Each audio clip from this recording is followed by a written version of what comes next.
থাকা আর মনোযোগ দিয়ে শ্রবণ করা, এই দুইটা হকের একটাও কি আদায় করতে পারবে? পারবে কি? এজন্য যারা আমরা আসতে পেরেছি সকলেই বলি আলহামদুলিল্লাহ। আমাদের ঈমানটা বাড়বে, আমাদের ঈমানটা মজবুত হবে, বলেন সুবহানাল্লাহ। মহান আল্লাহ বলছেন, ওয়াইদা তুলিয়াত আলাইহিম আয়াতুহু জাদাতুহুম ঈমানা ওয়া আলা রাব্বিহিম ইয়াতাওয়াক্কালুন। সূরাতুল আনফাল 9 নম্বর পারা 16 নম্বর পৃষ্ঠা, 1 নম্বর রুকুর 2 নম্বর আয়াত। মহান আল্লাহ বলছে, ঈমানদারের বৈশিষ্ট্য হলো, ঈমানদারের সামনে যখন কোরআনুল কারীম তেলাওয়াত করা হবে, ঈমানদারের সামনে যখন আল কোরআনুল কারীম আবৃত্তি করা হবে, আল কোরআনুল কারীমের এই তেলাওয়াত ঈমানদারের ঈমানটা আরো বাড়িয়ে দেবে, বলেন সুবহানাল্লাহ।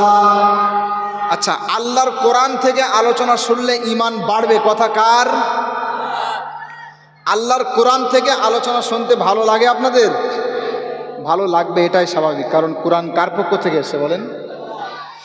আল কোরআনের পথ, এই পথই আসল পথ।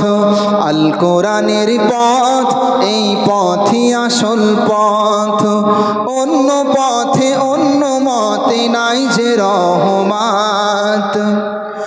আল কোরআনের আলোয় যার জীবন আলোকিত, সে চির বিপ্লবী নয় কখনো ভীত।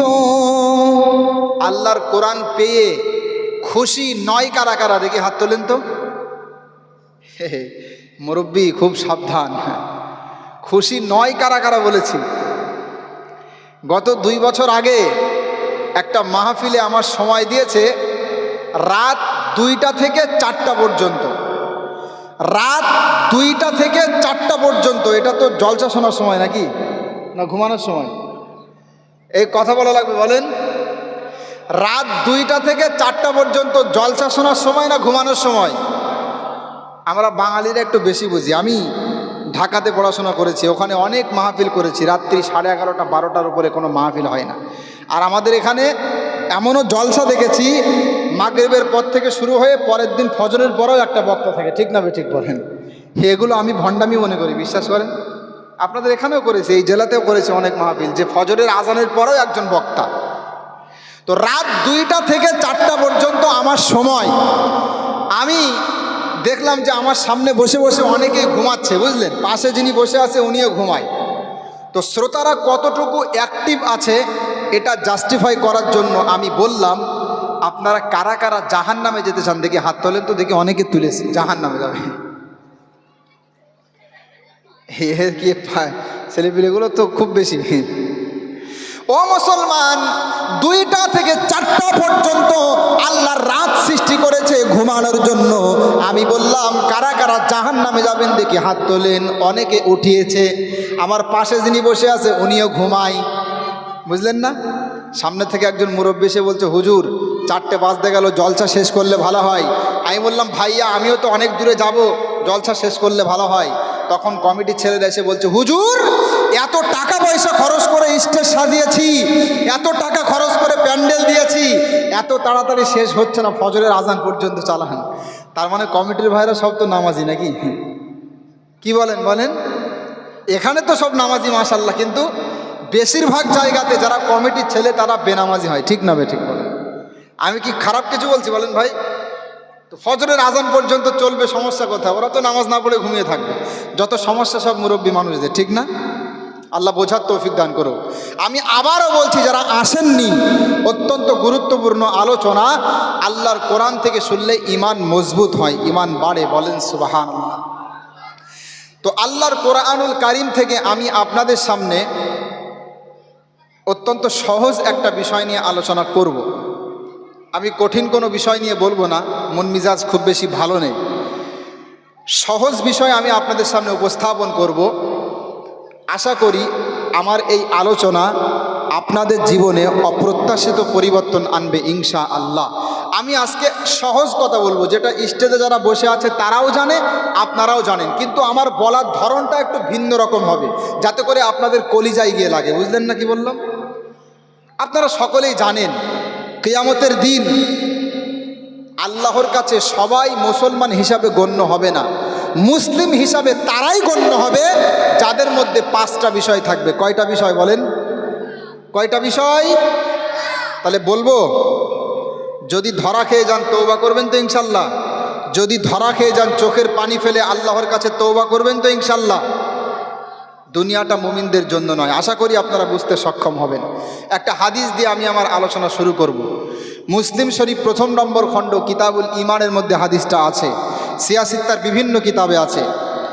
عن عبد الله بن عمر رضي الله تعالى عنهما قال النبي صلى الله عليه وسلم بني الإسلام على 5 شهادة أن لا إله إلا الله وأن محمدا عبده ورسوله وإقام الصلاة وإيتاء الزكاة والحج وصوم رمضان متفق عليه أو كما قال عليه السلام। হাদিসটা শুনেননি আপনারা? সহজ হাদিস, সবাই জানেন। মুসলমান হিসাবে কারা গণ্য হবে? বাপ মুসলমান, সন্তান মুসলমান, ও মনে করছে আমি মুসলিম, একদিন না একদিন জান্নাতে যাব, একদিন না একদিন জান্নাতে যাব। কিন্তু জান্নাতে যেতে গেলে বা মুসলিম হিসাবে আল্লাহর কাছে গ্রহণযোগ্যতা দিতে গেলে 5টি বিষয় আপনার মধ্যে থাকতে হবে। আমি আজকে বলবো, আপনারা বলেন, প্রত্যেকে আমল করবেন তো ইনশাল্লাহ? আমল করবেন তো ইনশাল্লাহ? আমল করবেন না কারা কারা? দেখি হাত তোলেন তো। আমল করবেন না কারা কারা? মাশাআল্লাহ, আপনারা সকলেই শুনছেন। মাঝে মাঝে আমি এইভাবে জিজ্ঞাসা করব। 1 নাম্বার, আল্লাহর কাছে যাদের, আল্লাহ সুবহানাহু ওয়া তাআলার কাছে যারা মুসলমান হিসাবে গণ্য হবে, যারা শাহাদাতি আল্লাহ ইলাহা ইল্লাল্লাহ সাক্ষ্য দিবে আল্লাহ ছাড়া কোনো উপাস্য নেই, আল্লাহ ছাড়া ইবাদত পাওয়ার যোগ্য এই পৃথিবীতে আর কেউ নেই। ঠিক না? ঠিক করেন। সেজদা কার জন্য হবে? প্রার্থনা কার কাছে হবে? আল্লাহর কাছে। ঠিক না? কিন্তু আদৌ কি আমরা সমস্ত মুসলমান এই সাক্ষী দিতে পেরেছি? পারিনি। ও মুসলমান, নিজের চোখে দেখেছি অসংখ্য মাজার এমন দেখেছি, মা বোনদের সন্তান হয় না, মাজারে গিয়ে প্রার্থনা করে, এরপরে মাজারে গিয়ে সেজদা করে, পীরের দরবারে গিয়ে সেজদা করে, পীরের দরবারে গিয়ে মানত করে। আছে না নেই? আছে না? আমার মাদ্রাসা থেকে 10 মিনিট দূরে শাহ আলী রহমাতুল্লাহ আলাইহের মাজার। শাহ আলী নাম শুনেছেন না ভাই? সবাই মোটামুটি জানেন টুকটাক। ওই যে গোলাপ শাহ বাবা, শাহ আলী বাবা, বসেন বসেন, বৈশা যান, শুনেছেন ওগুলো? গিয়াসউদ্দিন তাহেরিকে চেনেন? গিয়াসউদ্দিন তাহেরিকে চেনে না এমন কোনো মুসলমান আল্লাহ জমিন আছে কিনা আমার জানা নেই। আমাদের এখানে অমুসলিম ভাইদের পুজোর প্যান্ডেলেও জিকির চলে, বুঝলেন না? ও আবার গর্ব করছে যে অমুসলিমরাও আমার জিকির শোনে। আরে ভণ্ড পাগলা, তো জিকির শোনে না, তোকে নিয়ে টোল করে। ঠিক না? ঠিক বল। সে বোঝে না যে কোনটা টোল আর কোনটা জিকির, বুঝেন না? তো শাহ আলী রহমাতুল্লাহ আলাইহের মাজারে গেলাম একদিন আসরের নামাজের পরে, দেখে আসি মাজারটা, একটু জিয়ারত করে আসি। মনটা খারাপ হয়ে গেল। অসংখ্য অগণিত মুসলমান, তারা আল্লাহতে বিশ্বাসী, আল্লাহ রসুলে বিশ্বাস করে, অথচ মাজারে সেজদা করছে, মাজারে প্রার্থনা করছে, সন্তান হয় না মাজারে গিয়ে মানত করছে, আল্লাহকে সাক্ষী রেখে বলছে ইসলাম যদি সত্য হয় তাহলে এরা আল্লাহর কাছে মুশরিক হিসাবে গণ্য হবে, এদের ঠিকানা হবে চিরস্থায়ী জাহান্নাম। মুসলমানদের কাতারে এরা কিয়ামতের দিন থাকতে পারবে না। যদি বলেন দলিল, মহান আল্লাহ বলছেন ইন্নাল্লাহা লা ইয়াগফিরু আন ইউশরাকা বিহি ওয়া ইয়াগফিরু মা দুনা যালিকা লিমান ইয়াশা। সূরাতু আন-নিসা 48 নম্বর আয়াত এবং 116 নম্বর আয়াত, এই 2টা আয়াতের মধ্যে আল্লাহ বলছে শিরিকের গুনাহ আল্লাহ ক্ষমা করেন না, শিরিক ছাড়া অন্যান্য গুনাহ আল্লাহ যাকে ইচ্ছা ক্ষমা করেন এবং করবেন। বলেন সুবহানাল্লাহ। তাহলে শিরিকের গুনাহ ক্ষমা করেন না কথা কার? তাহলে বলেন তো সেজদা হবে কার জন্য?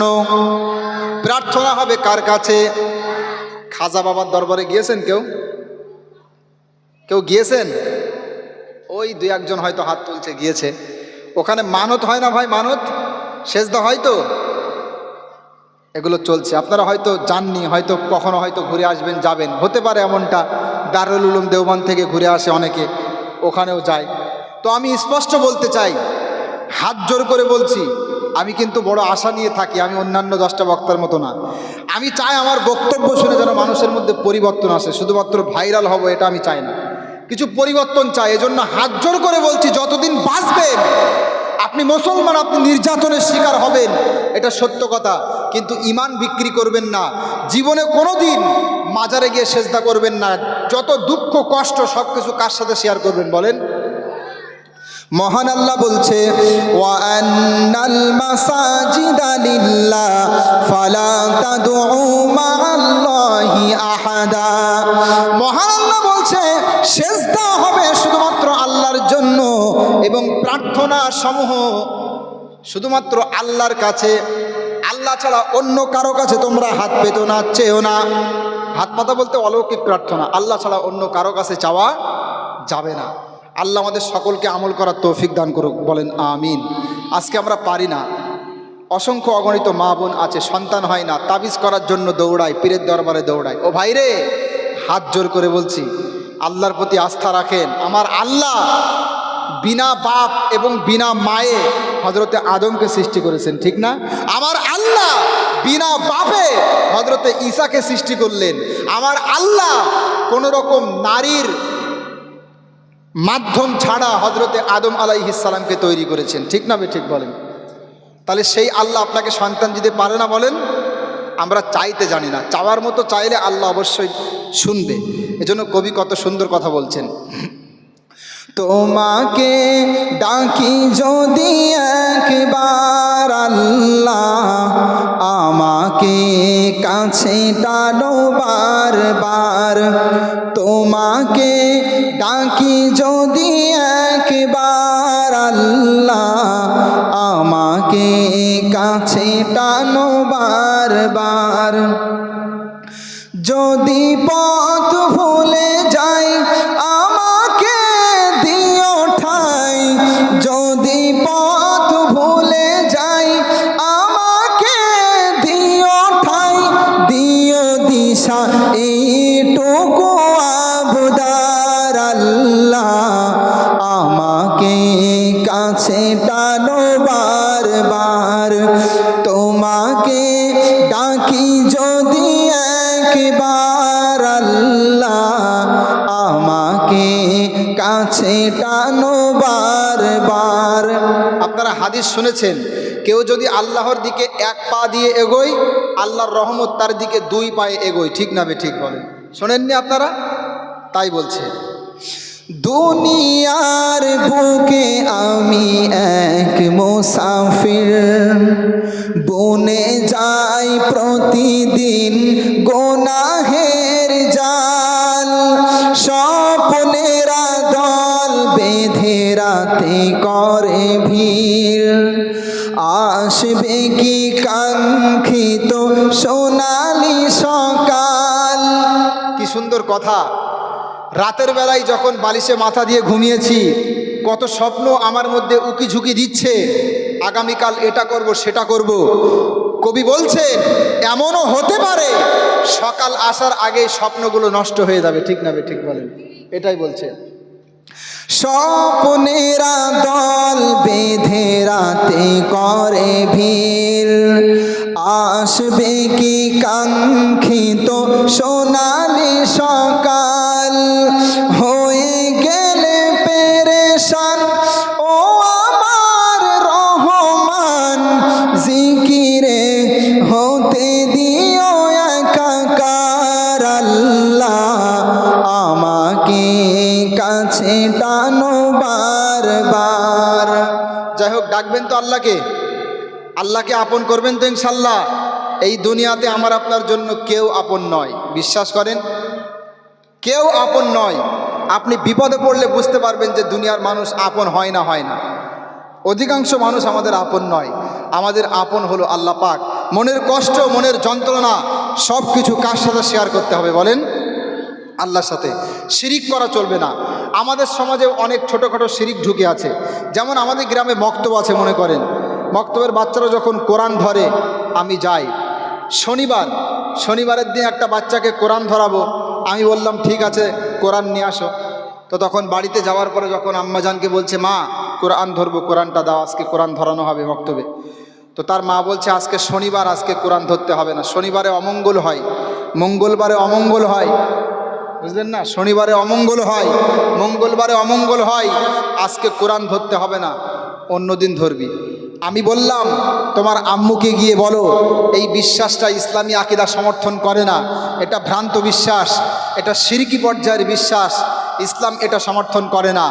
ইসলাম বলে আল কদরি খাইরিহি ওয়া শাররিহি মিনাল্লাহি তাআলা, ভাগ্যের ভালো এবং মন্দ, কল্যাণ এবং অকল্যাণ, উপকার এবং অপকার সব কিছু কার পক্ষ থেকে আসে? আল্লাহর পক্ষ থেকে। আর আমার আল্লাহ তো বলেননি যে শনিবারে অমঙ্গল হয়, আমার আল্লাহ বলেননি যে শনিবার মঙ্গলবারে অমঙ্গল হয়। সুতরাং আপনি যে বলছেন এটা ভুল, তাওবা করা উচিত, এটা আমি বললাম। তারপরেও এখনো পর্যন্ত অনেক মানুষ এই ধারণা নিয়ে বসে আছে, বলেন শিরিক কর্মকাণ্ড করা যাবে না। আমরা কোনো কুসংস্কারে বিশ্বাসী না, আমরা কোনো কুসংস্কারে বিশ্বাসী না। আমরা একনিষ্ঠ চিত্তে একমাত্র আল্লাহকে ডাকবো, আল্লাহর সামনে নত হব, আল্লাহর সামনেই কৃতজ্ঞতা প্রকাশ করব। ঠিক না বে ঠিক বলেন? আর যারা শিরিক করবে স্পষ্ট বাণী, যারা শিরিক করবে স্পষ্ট বাণী শুনে রাখেন, তাদের ঠিকানা হবে জাহান্নাম, তাদের আমলগুলো ধ্বংস হবে। যারা মাজারে সেজদা করছে মুসলমান দাবি করে, ওদের ঠিকানা হবে জাহান্নাম। যারা মাজারে প্রার্থনা করছে ওদের ঠিকানা হবে জাহান্নাম। যারা শিরিকের মধ্যে লিপ্ত ওদের ঠিকানা জাহান্নাম। যারা মানত করছে আল্লাহ বাদে অন্য কোনো মাজারে গিয়ে দেবদেবী দেবা বিভিন্ন ক্ষেত্রে, অবশ্যই তাদের ঠিকানা হবে জাহান্নাম। আমি বানিয়ে বলছিলাম। মহান আল্লাহ বলছেন, ওয়ালাকাদ উহিয়া ইলাইকা ওয়া ইলাল্লাযীনা মিন ক্বাবলিক লাইন আশরাকতা লায়াহবাতান্না আমালুক ওয়া লাতাকুনান্না মিনাল খাসিরিন। সূরাতুজ জুমার 24 নম্বর পারা, 4 নম্বর পৃষ্ঠা, 7 নম্বর রুকুর 67 নম্বর আয়াত। ভালো করে শোনেন, আমার আল্লাহ বলছে, হে নবী, আপনার কাছে ওহী পাঠানো হয়েছে এবং আপনার পূর্বে দুনিয়াতে যত নবী রাসূল এসেছে তাদের কাছেও ওহী পাঠানো হয়েছে, তাদের কাছেও প্রত্যাদেশ পাঠানো হয়েছে, যদি তোমরা শিরকি কর্মকাণ্ড করো, যদি তোমরা শিরকি কর্মকাণ্ড করো তাহলে তোমাদের আমলনামাগুলো নষ্ট হয়ে যাবে, নেক কর্মগুলো ধ্বংস হয়ে যাবে এবং তোমরা ক্ষতিগ্রস্তদের অন্তর্ভুক্ত হবে। কথাকার আল্লাহর কথা। তাহলে বলেন, যতদিন বাঁচবেন শিরিক করব না। শিরিক সম্পর্কে বিস্তারিত আলোচনা করা যায়, আমি সংক্ষেপে এতটুকুই বললাম। বিস্তারিত আলোচনা ইউটিউবে আছে শিরিক সম্পর্কে, শিরিকের কতগুলো প্রকারভেদ ইত্যাদি। তো মুসলমান হতে গেলে 5টা শর্ত বলেছিলাম, সংক্ষেপে বলবো। এবার আমার সাথে সকলেই বলেন তো, মুসলমান হওয়ার জন্য 5টা শর্ত। এর মধ্যে প্রথম নাম্বার হলো শিরিক মুক্ত আল্লাহকে বিশ্বাস করা, শিরিক মুক্ত একনিষ্ঠ চিত্তে আল্লাহর ইবাদত করা। ঠিক না বে ঠিক? করবেন তো ইনশাল্লাহ? করবেন তো ইনশাল্লাহ? দ্বিতীয় নাম্বার, নবীজি মুহাম্মদ সাল্লাল্লাহু আলাইহি ওয়াসাল্লামকে আল্লাহর বান্দা এবং তার রাসূল হিসাবে বিশ্বাস করা। এটাও আমরা করি, ঠিক না? এটাও করি, সমস্যা নেই। এই বিষয়টা আমি সংক্ষেপে এতটুকুই বললাম। এবার দ্বিতীয় নাম্বার, ভালো করে শুনবেন, ওখানে অনেকে এসেছেন মাশাআল্লাহ, আমি খুশি হয়েছি, ভালো করে শুনবেন। দ্বিতীয় নম্বর যেটা আপনার ভিতরে থাকতেই হবে, না থাকলে আপনি মুসলমান হিসাবে আল্লাহর কাছে গণ্য হবেন না, সেটা হলো ইকামিস সালাতি, 5 ওয়াক্তের নামাজ আদায় করা। ঠিক না বে ঠিক বলেন? আচ্ছা, আপনাদের সমাজে কি বেনামাজি আছে ভাই? কি বেনামাজি আছে? বেনামাজি আছে?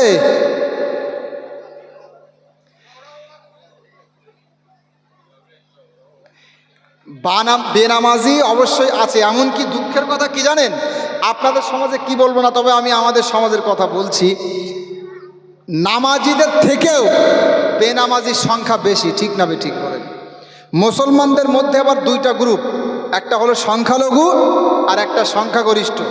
যারা সংখ্যালঘু তারা হলো নামাজি, আর যারা সংখ্যাগরিষ্ঠ তারা বেনামাজি। ঠিক না বে ঠিক বলেন? ঠিক তো? ও মুসলমান, দুঃখের কথা কি বলবো, মুসলমান দাবি করে, নিজেকে মুসলমান দাবি করে, নবীজি মুহাম্মদ সাল্লাল্লাহু আলাইহি ওয়াসাল্লামের অনুসারী দাবি করে, ইসলামের একজন সৈনিক দাবি করে, এরপরেও 5 ওয়াক্তের নামাজ আদায় করে না। এমন মুসলমানের সংখ্যা আমাদের সমাজে আছে, ঠিক না বেঠিক? আমি বিস্তারিত বলবো না, এমন কোনো বক্তা নেই নামাজ নিয়ে বলে না, প্রতিটি বক্তা নামাজ নিয়ে কম বেশি বলে। আমি বিস্তারিত বলবো না, সংক্ষেপে এতটুকু বলছি, নামাজ যারা পড়েন না, মৃত্যুর পরে বিনা হিসাবে জান্নাত নাকি কি? আচ্ছা, যারা নামাজ পড়ে না, এখন তো মাশাআল্লাহ বেনামাজিদের হুঙ্কার কিরে, আপনি কিছু বলবেন, বলবে আমি নামাজ পড়ি না, তাকে আমার ইমান ঠিক আছে। আরে ভাই, ইমান থাকলে তারপরে তো ঠিক থাকবে, কিছু থাকলে তারপরে তো ঠিক থাকবে।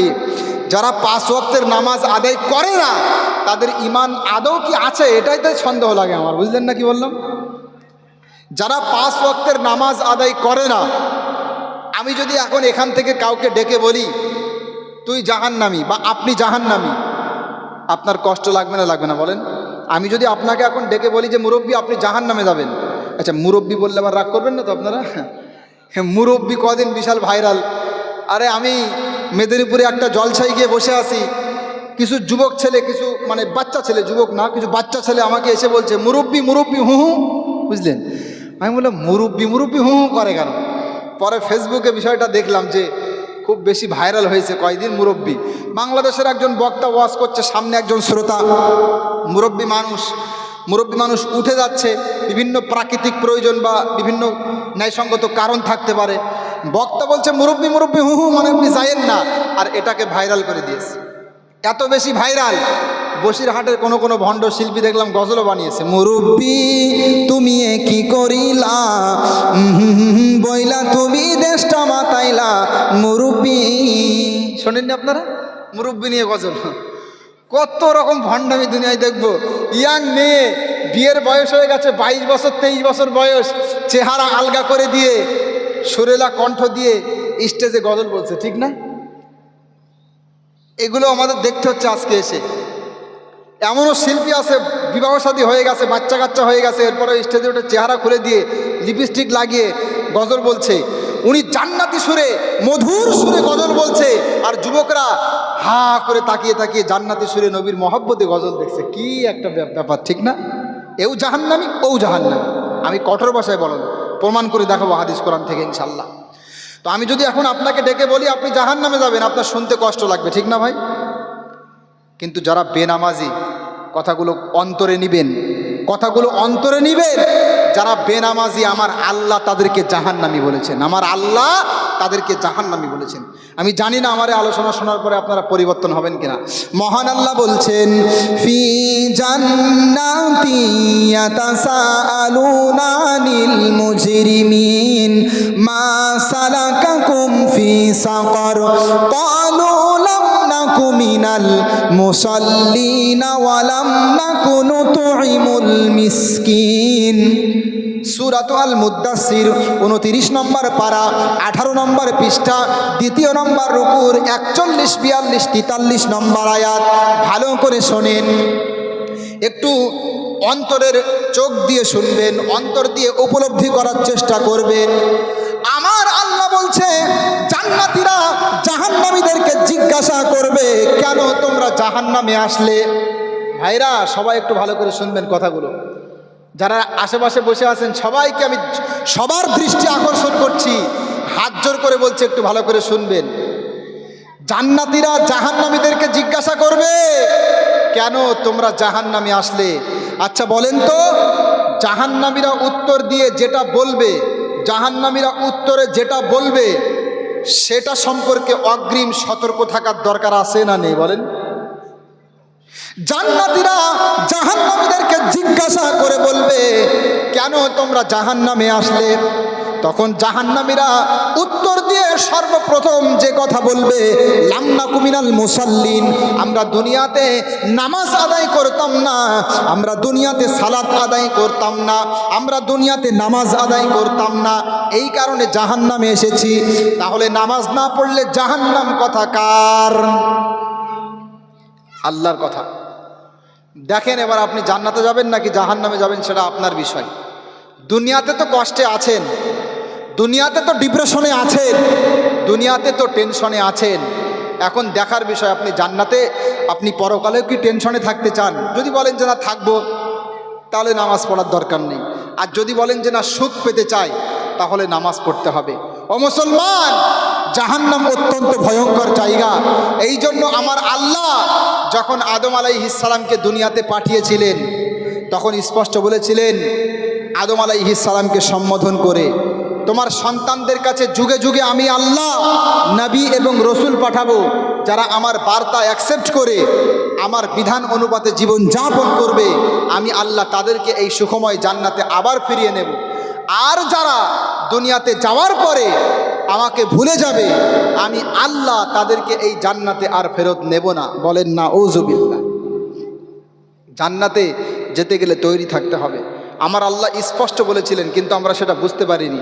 কোরআনের ভিতরে আয়াত দেখেন স্পষ্ট জলজল করছে। মহান আল্লাহ বলছেন, ইয়া বানি আদম লা ইয়াফতিনান্নাকুমুশ শাইতানু কামা আখরাজা আবাওয়াইকুম মিনাল জান্নাহ। মহান আল্লাহ বলছেন, মহান আল্লাহ বলছেন, হে আদম সন্তান, হে আদম সন্তান, তোমরা সাবধান থাকো, তোমরা সতর্কতামূলক অবস্থানে থাকো। খবরদার, ইবলিস শয়তান তোমার পিতামাতাকে যেমনভাবে পথভ্রষ্ট করেছে, ইবলিস শয়তান যেমনভাবে তোমার পিতামাতাকে ফিতনায় ফেলতে চেয়েছে, তেমনভাবে তোমাদেরকেও যেন ফিতনায় না ফেলতে পারে। কথাকার আল্লাহর কথা। কিন্তু আমরা ফিতনায় পড়ে গিয়েছি। ফিতনায় পড়িনি? একটু ভাবতে পারতেন আমার কথাগুলো। আপনার বাপকে কেউ যদি মার্ডার করার হুমকি দেয়, ভালো করে শোনেন, আপনার আব্বা, আপনার আব্বাজানকে আপনি ভালোবাসেন, আপনার আব্বাকে কেউ যদি গালি দেয়, আপনার আব্বাকে কেউ যদি মেরে ফেলার হুমকি দেয়, তাহলে আপনি সেই ব্যক্তিকে শত্রু মনে করবেন না করবেন না? বলেন, শত্রু মনে করবেন তো? আর যদি না মনে করেন, তাহলে তো আপনি আপনার আব্বুকে ভালোবাসেন না, ঠিক না? শত্রু মনে করবেন। ও মুসলমান, আদম আলাইহিস সালাম শুধু আমাদের পিতা নন, তিনি একজন জলিলুল কদর নবী। নবীকে, আদম নবীকে আল্লাহ সৃষ্টি করে জান্নাতের মধ্যে দিয়েছিলেন, সুখে শান্তিতে বসবাস করছিল তার স্ত্রীকে সাথে নিয়ে। কিন্তু আমার আল্লাহ সুবহানাহু ওয়া তাআলা তাকে যে সুখময় জান্নাতের মধ্যে দিয়েছিলেন, সেখানে সে বেশি দিন থাকতে পারেনি। ইবলিস শয়তান ধোঁকা দিয়ে ওই যে নিষিদ্ধ বৃক্ষের ফল ভক্ষণ করিয়েছিলেন। এরপরে আল্লাহ পাক তাকে দুনিয়াতে পাঠিয়েছেন। এখান থেকে শিক্ষা আছে, ইবলিস শয়তান কখনো চায় না আদম জান্নাতের মধ্যে থাকুক। ইবলিস শয়তান কখনো চায় না আদম সন্তান জান্নাতে যাক। ইবলিস শয়তান সর্বক্ষণ সংগ্রাম করছে, যুদ্ধ করছে আমাদের সাথে, এবং আমাদেরকে জাহান্নামের দিকে নিয়ে যাওয়ার চেষ্টা করছে। এই জন্য আমাদের একটু জেদি হতে হবে, আমাদেরকে একটু সতর্কতামূলক অবস্থায় থাকতে হবে, শয়তানের প্রতি ক্ষোভ থাকতে হবে, রাগ থাকতে হবে। যতই কষ্ট হোক ফজরের সময় ঘুমিয়ে থাকবো না, যতই কষ্ট হোক আমরা ঈশার সময় নামাজ পড়তে যাব মসজিদে, যতই কষ্ট হোক জহরের সময় বাড়িতে এসে নামাজ পড়তে যাব, এই রকম কল্পনা মনের মধ্যে থাকতে হবে। রাখবেন তো ইনশাল্লাহ? রাখবেন তো ইনশাল্লাহ? আল্লাহর মহব্বত অন্তরে লালন করেন, আল্লাহর মহব্বত অন্তরে লালন করেন। পৃথিবীতে আল্লাহ ছাড়া কেউ নেই। আল্লাহর ভয় যদি অন্তরে থাকে, আপনি যদি ভাবেন আচ্ছা আজকে আপনি এখানে বসে আছেন, আগামীকাল হয়তো আপনার ঠিকানা হবে কবরস্থান, হতে পারে না? পারে না? বলেন, পারে তো? বলেন, আজকে এখানে বসে আছেন, এই একই সময়ে আপনি আমাদের মধ্যে আর থাকবেন না, আগামীকাল কবরে থাকবেন, হতে পারে না? পারে না? বলেন, পারে তো? কবি কত সুন্দর কথা বলছেন, লাশের সাজে পালকি চড়ার প্রস্তুতি নাও বান্দারে, একটু ভাবো কেমনে রবে মাটির ঘরে আন্ধারে। শুধু গজল শুনলে হবে না, এগুলো ভাববেন, কথাগুলো কি বলছি আমি।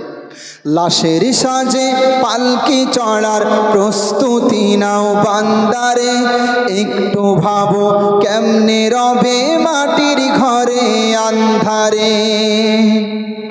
কে জানে কে বাঁচে কদিন, কে জানে কে বাঁচে কদিন, জানা কি যায় আহারে, হয়তো কাফনের কাপড় এসে গেছে বাজারে, তোমার দাফনের কাপড় এসে গেছে বাজারে।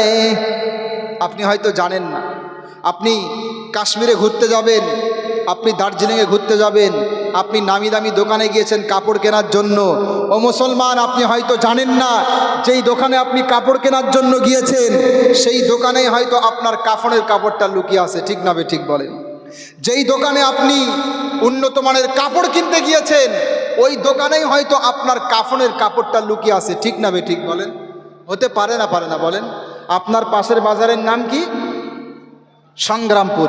হতে পারে এই সংগ্রামপুর বাজারে আপনার কাফনের কাপড়টা চলে এসেছে। ঠিক না ঠিক বলেন?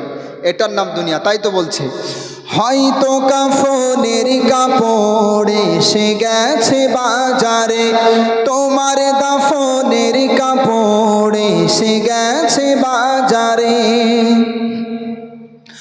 তোমার লাগি মাটির কবর আছে অধীর অপেক্ষায়, বাঁশবাগানে বাঁশের সারি নিত্য দুলে দুলে যায়।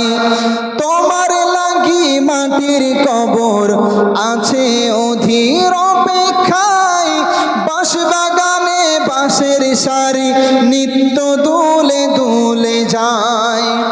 হচ্ছে তৈরি হয়তো তোমার, হচ্ছে তৈরি হয়তো তোমার আতর লোবান সুরমারে, হয়তো কাফনের কাপড় এসে গেছে বাজারে, তোমার দাফনের কাপড় এসে গেছে বাজারে। হতে পারে না বলেন? পারে তো? এটা দরুদ শরীফ বলেন, আল্লাহুম্মা সাল্লি।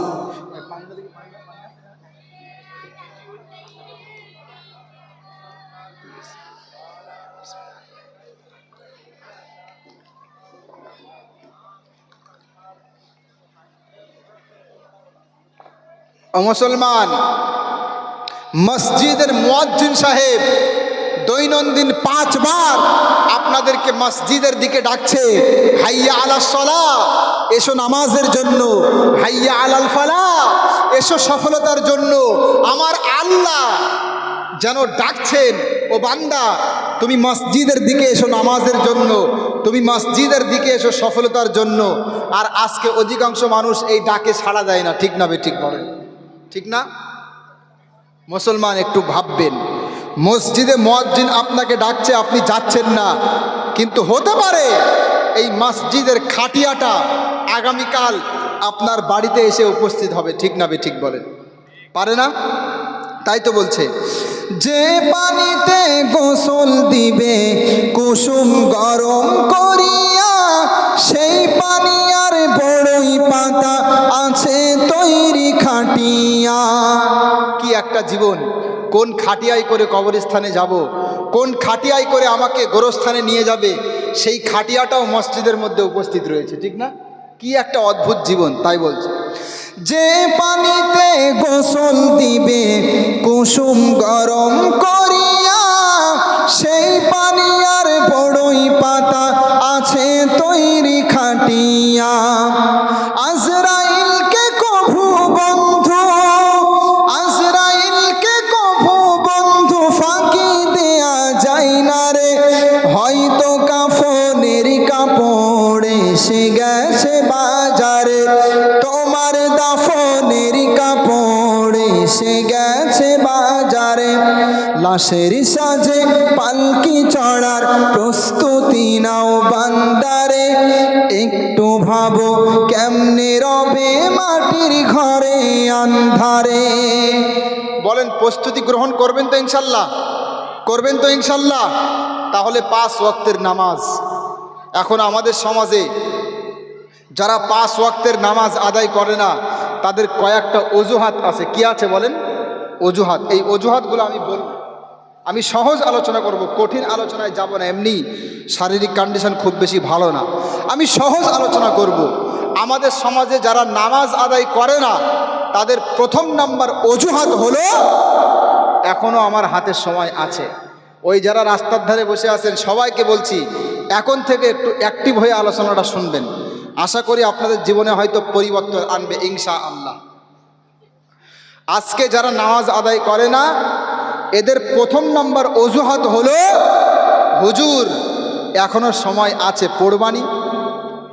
জামাতের ভাইরা মনে করেন যাচ্ছে, চায়ের দোকানে বসে আছে, পানের দোকানে বসে আছে, ভাইয়া চলেন মসজিদে চলেন, ভাইয়া দিনে তালিম হবে, ভাইয়া আপনি মসজিদে চলেন, নামাজ শিখতে হবে, নামাজ পড়তে হবে। তখন যারা নামাজ পড়ে না তারা একবারও বলবে না নামাজ পড়বো না, বলবে পড়বানি, পড়বো, আগামী শুক্রবার থেকে পড়বো, আগামী সপ্তাহ থেকে পড়বো, আগামী রমজান থেকে তওবা করব। বলে না বলে না? বলেন। ও মুসলমান, আপনাকে যখন নামাজের কথা বলা হচ্ছে আপনি বলছেন সামনের শুক্রবার থেকে পড়বো। যখন আপনাকে নামাজের কথা বলা হচ্ছে তখন আপনি বলছেন সামনের রমজান থেকে পড়বো, সামনের শুক্রবার থেকে পড়বো, সামনের মাস থেকে পড়বো। আপনি একটু বালিশে মাথা রেখে চিন্তা করবেন, আপনার গ্রামে হয়তো অনেক কবরবাসী এমন রয়েছে যাদেরও ওয়াদা ছিল সামনের শুক্রবার থেকে নামাজ পড়ব, কিন্তু শুক্রবার আসার আগে দুনিয়া থেকে বিদায় নিয়েছে। ঠিক না বে ঠিক? ঠিক না? আপনার গ্রামে হয়তো অনেক কবরবাসী এমন আছে যাদের ওয়াদা ছিল সামনের রমজান থেকে তওবা করব, ভালো হব, কিন্তু রমজান আসার আগে ব্যক্তিরা দুনিয়া থেকে বিদায় নিয়েছে। ঠিক না বে ঠিক? বলেন। এর নাম দুনিয়া। আপনি বলছেন আগামীকাল থেকে নামাজ পড়ব, হতে পারে আজকে ফজরের আগেই আপনার মৃত্যু হবে। ঠিক না বে ঠিক? বলেন। কোনো গ্যারান্টি আছে জীবনের? বলেন। মহান আল্লাহ বলছেন, ওয়ালাই ইউআখিরুল্লাহু নাফসান ইযা জাআ আজালুহা ওয়াল্লাহু খাবীরুম বিমা তা'মালুন। সূরাতুল মুনাফিকুন 28 নম্বর পারা 14 নম্বর পৃষ্ঠা 2 নম্বর রুকুর 11 নম্বর আয়াত। ভালো করে শোনেন। আমার আল্লাহ বলছে, মানুষের যখন মৃত্যুর সময় হয়ে যাবে, মানুষের সামনে যখন মালাকুল মউত আসার সময় হয়ে যাবে, আল্লাহর আদেশ যখন মালাকুল মউত পেয়ে যাবে, তখন এক মুহূর্তের জন্য সময় দেওয়া হবে না। মালাকুল মউত জানটা কবজ করে নিবে, মৃত্যু ঘটিয়ে দিবে। কথাকার, আপনার মৃত্যু যদি লেখা থাকে, আপনার মৃত্যু যদি লেখা থাকে 2 মিনিট পরে, 2 মিনিট পরে আপনার মৃত্যু হবে। আমরা দেখেছি বক্তা স্টেজে বক্তব্য করছে, স্টেজে বক্তব্য করতে করতে হঠাৎ মারা গেল। দেখেননি আপনারা? আমরা দেখেছি ফেরিওয়ালা ফেরি করছে, করতে করতে করতে করতে হঠাৎ মারা গেল। মৃত্যু কখন যে কার কখন কোথায় আসবে। বাংলাদেশের একটা ঘটনা আপনারা দেখেছিলেন, ফেরিঘাটে একটা বাস নামার সময় সোজা পানির মধ্যে চলে গেল। দেখেননি আপনারা? কি মর্মান্তিক মৃত্যু! ঘরে আগুন লেগে গেলে 10 মিনিট বাঁচার সম্ভাবনা থাকে, কিন্তু পানিটা বাসটা সোজা পানির মধ্যে চলে গেল, 2 মিনিট বাঁচার সম্ভাবনা আর নেই। ঠিক না বে ঠিক? বলেন। এর নাম জীবন। যখন তখন মালাকুল মউত আসবে। আপনি বলছেন আগামীকাল থেকে নামাজ পড়ব না, আগামীকাল হয়তো আর আসবে না। ঠিক না বে ঠিক? বলেন। তাই তো কবি বলছেন, হঠাৎ আজরাইল পাঠাইয়া তোরে নিতে পারে তুলিয়া, কিসের আশায় রইলি রে মন মালিক রে ভুলিয়া, ও তুই মালিক রে ভুলিয়া, ও তুই মালিক রে ভুলিয়া। হঠাৎ আজরাইল পাঠাইয়া তোরে নিতে পারে তুলিয়া, কিসের আশায় রইলি রে মন মালিক রে ভুলিয়া, ও তুই মালিক রে ভুলিয়া, ও তুই মালিক রে ভুলিয়া। ধন সম্পদ পাইয়া হাতে করলি জমিদারি, ক্ষমতার অহংকারে করলি বাহাদুরি, ও তুই করলি বাহাদুরি, ও তুই করলি বাহাদুরি। ধন সম্পদ পেয়ে, শক্তি সামর্থ্য পেয়ে আল্লাহকে ভুলে যায় এমন মানুষ আছে না নেই? বলেন। আছে তো? যে যখন চেয়ারে থাকে সে তখন গিয়ারে থাকে। ঠিক না ঠিক? বলেন। এটাই চলছে আজকে বাস্তব দুনিয়া। মুসলমান, আমাদের পশ্চিমবঙ্গের অবস্থা তো দেখতেই পাচ্ছেন, সরকার পরিবর্তন হয়েছে। তো যাই হোক, নতুন সরকার এসেছে, আজকে শপথ গ্রহণ দেখলাম। আল্লাহর কাছে প্রার্থনা করবেন, দোয়া করবেন বর্তমান সরকার যেন দেশটা রাজ্যটা সুন্দরভাবে পরিচালনা করতে পারে। সকলেই বলেন আমিন। আপনারা দোয়া করবেন সমস্ত রকম সাম্প্রদায়িক বিভাজন উপেক্ষা করে যেন রাজ্যটাকে, বাংলাটাকে সোনার বাংলায় পরিণত করতে পারে। সকলেই দোয়া করবেন তো ইনশাল্লাহ। সকলকে এগিয়ে আসতে হবে। কোনো রকম সাম্প্রদায়িক বিষয় আমরা চাই না, সাম্প্রদায়িকতার বীজ বপন করা হোক এটা আমরা চাই না। মাদ্রাসা সংরক্ষিত থাকুক, মসজিদ সংরক্ষিত থাকুক, মুসলিম অধ্যুষিত এলাকাতে মন্দির সংরক্ষিত থাকুক, সকলেই মিলেমিশে বসবাস করুক, এটাই আমাদের চাওয়া। ঠিক না ঠিক বলেন? এটা শুধু আমরা এখন বলছি না, আগেও বলেছি, আর সারা জীবন যতদিন বাঁচব, যে সরকারি আসুক, যারাই যাক, যারাই আসুক, এ কথাই বলবো, এই ভারতবর্ষের একটা নাম আসে বিশ্ব মানচিত্রে। এটা বৃহত্তম গণতান্ত্রিক রাষ্ট্র, যেখানে বিভিন্ন রঙের মানুষ বাস করে, বিভিন্ন বর্ণের মানুষ, বিভিন্ন ধর্মের মানুষ, বিভিন্ন ভাষাভাষীর মানুষ আমাদের দেশে বাস করে। আমাদের এই দেশটার বিশ্ব মানচিত্রে একটা নাম আছে, ঠিক না? এই নামটা আমরা বদনাম করতে চাই না। হিন্দু, মুসলমান, আরও যারা আছে, খ্রিস্টান, বিভিন্ন সম্প্রদায়ের মানুষ সবাই মিলে ঐক্যবদ্ধ হয়ে যদি দেশটা গড়ে, আমরা মনে করব এই দেশটা অনেক উন্নত হবে। আর যদি রাজনীতি হয় শুধুমাত্র হিন্দু মুসলিম নিয়ে, তাহলে দেশটা কখনোই উন্নত জায়গায় পৌঁছাবে না। এই জন্য আমরা সর্বক্ষণ বলবো, আমরা সবাই মিলে থাকব। যে যে ধর্মেরই হোক না কেন, যে যে ধর্মেরই হোক না কেন, ভাষা যে ভাষায় কথা বলুক না কেন, মানুষ হিসাবে আমার আল্লাহ মানুষ হিসাবে সবাইকে সম্মান দান করেছে। ঠিক না ঠিক বলেন? আমাদের আভ্যন্তরীণ আকীদার বিষয়টা আলাদা, পরকালে হিসাব নিকাশ, হিসাব কিতাব, এই বিষয়টা আলাদা, এটা আমাদের ধর্মীয় বিশ্বাস। কিন্তু মানুষ হিসাবে আল্লাহ সবাইকে সম্মানিত করেছেন। ঠিক না বলেন? ওয়ালাকাদ কাররামনা বানি আদম, মহান আল্লাহ বলছেন, আমি আল্লাহ আদম সন্তানকে সম্মানিত করেছি। বলেন সুবহানাল্লাহ। এখানে আল্লাহ আদম সন্তানের কথা বলেছেন, ঠিক না? আদম সন্তান, সে হিন্দু হোক, মুসলমান হোক, ইহুদি খ্রিস্টান, সবাই আদম সন্তান। সেই হিসাবে দুনিয়াতে আল্লাহ আমাদের সবাইকে সম্মান দিয়েছে। আমরা অন্যান্য পশুর মতো মাথা ঝুঁকিয়ে আমাদের খেতে হয় না। আমাদের কত সুন্দর হাতের ব্যবস্থা, কত সুন্দর পায়ের ব্যবস্থা, বাক শক্তি আল্লাহ দান করেছেন, সুস্থ মস্তিষ্ক দান করেছেন। এই দিক বিবেচনায় আমরা সকলেই সম্মানিত। বাকি আখিরাতের বিষয়টা, এটা আমাদের ব্যক্তিগত ধর্মীয় বিশ্বাস। ঠিক না ঠিক বলেন? তাদেরও যেমন অধিকার আছে, আমাদেরও বিশ্বাস করার অধিকার আছে। আল্লাহ সুবহানাহু ওয়া তাআলা আমাদের বোঝার তৌফিক দান করুক। বলেন আমিন।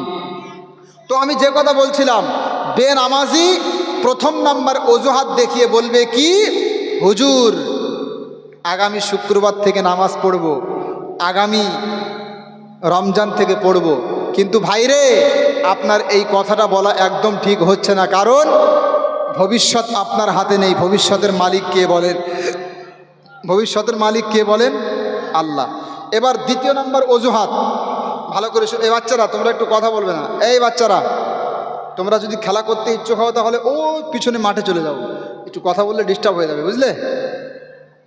এবার দ্বিতীয় নম্বর অজুহাত, আমাদের সমাজে যারা নামাজ আদায় করে না তাদের দ্বিতীয় নম্বর অজুহাত, হুজুর এখন আমি সাংসারিক পারিবারিক কাজে ব্যস্ত আছি, হুজুর এখন কাজে কর্মে ব্যস্ত আছি, একটু অবসর সময় পাই, একটু ব্যস্ততা কমুক, এরপরে নামাজ পড়বো। বলে না বলে না? বলেন, বলে তো? ও মুসলমান, নামাজের কথা বললে বলছে হুজুর এখন একটু ব্যস্ততার মধ্যে আছি, সাংসারিক পারিবারিক চাপের মধ্যে আছি, ব্যস্ততা কমুক, এরপরে নামাজ আদায় করব। অথচ আমার আল্লাহ কি বলছে জানেন? ইয়া আইয়ুহাল ইনসান ইন্নাকা কাদিহুন ইলা রাব্বিকা কাদুহান ফামুলাকি। মহান আল্লাহ বলছেন, ভালো করে শোনেন, আমার আল্লাহ বলছেন, ওহে যারা মানুষ তোমরা শোনো, যতদিন পর্যন্ত তোমরা আল্লাহর সাথে সাক্ষাৎ না করবে, যতদিন পর্যন্ত তোমরা প্রভুর সাথে সাক্ষাৎ না করবে, ততদিন পর্যন্ত তোমাদের কম বেশি ব্যস্ততা থাকবে, কষ্ট করতে হবে, ক্লেশ করতে হবে, কষ্ট করতে হবে, মেহনত করতে হবে। বলেন সুবহানাল্লাহ। এই আয়াত দ্বারা একটা ইঙ্গিত পাওয়া যায়, যতদিন বাঁচবো কম বেশি ব্যস্ততা থাকবে। এখন ব্যস্ততার দোহাই দিয়ে যারা নামাজ আদায় করে না, তারা জিন্দেগিতে চাইলেও কোনোদিন নামাজি হতে পারবে না। যারা কর্মব্যস্ততার দোহাই দিয়ে নামাজ আদায় করে না, তারা চাইলে কখনো 5 ওয়াক্তের মুসল্লি হতে পারবে না।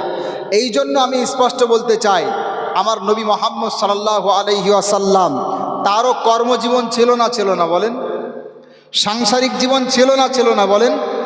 পারিবারিক জীবন ছিল, আপনারও আছে। তারা নামাজ আদায় করেছে, সুতরাং আপনিও করুন। সাহাবায়ে কেরাম, তাদেরও সন্তান সন্ততি কর্মজীবন ছিল, তারা কিভাবে নামাজ আদায় করলো সেইভাবে আপনি করেন, কিন্তু নামাজ পড়েন, নয়তো আল্লাহ পাক মাফ করবে না। এবার 3 নম্বর অজুহাত যারা নামাজ আদায় করে না, হুজুর আগে ভালো হই এরপরে নামাজ পড়ব। এখন সুদের সাথে সম্পর্ক রাখে, এখন ঘুষের সাথে সম্পর্ক রাখে, এখন দুর্নীতির সাথে সম্পর্ক রাখে, গীবতের সাথে সম্পর্ক রাখে। হুজুর এখন নামাজ পড়ে কি হবে? আগে ভালো হই এরপরে পড়ব। আছে না নেই বলেন? আপনাদের সমাজে ঘুষখোর আছে ভাই? নেই না? সুদখোর আছে? মদ পানকারী? কারা কারা সুদখোর দেখি হাত তোলেন তো। ঘুষখোর কারা কারা আছেন? মাশাআল্লাহ, আপনারা কেউ নেই এখানে, সবাই ভালো। আমি খুশি হয়েছি, থাকলে তো হাত তুলতো, ঠিক না? হাত তুলতো, এটাই স্বাভাবিক। কারণ আমার সামনে কেন ভয় পাবে? মহান আল্লাহকে যদি ভয় না পাই, আমাকে ভয় পেয়ে কী লাভ হবে বলেন তো শুনি? মাশাআল্লাহ, আপনাদের সমাজে ঘুষ সুদ নেই, খুশি হলাম। হারাম খাদ্য ভক্ষণ করা যাবে না। অনুরোধ করে বলবো, অবৈধ বিজনেস বিশেষ করে বর্ডার এলাকাগুলোতে হয়, এই সমস্ত বিষয়গুলো থেকে আল্লাহ আমাদেরকে হেফাজত করুক, বলেন আমিন।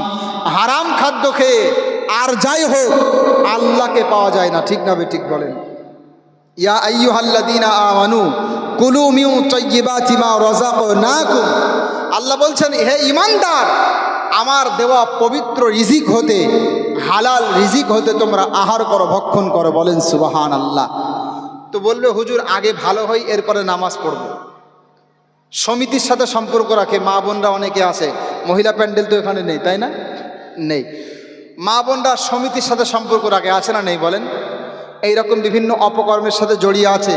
বললে বলে এখন নামাজ পড়ে কি হবে? আগে ভালো হই এরপরে নামাজ পড়ব। ও মুসলমান, আপনি বলছেন আগে ভালো হই এরপরে নামাজ আদায় করব, আগে ভালো হই এরপরে নামাজ আদায় করব।